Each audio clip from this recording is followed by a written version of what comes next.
Insert the door object.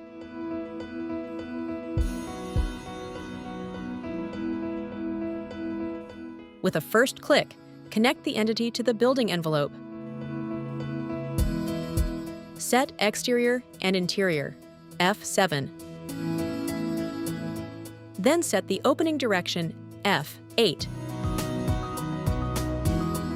With a second click, set it into position.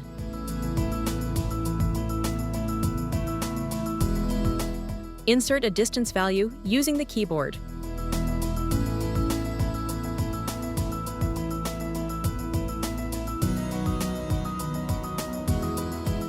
Modify the opening and position at any time.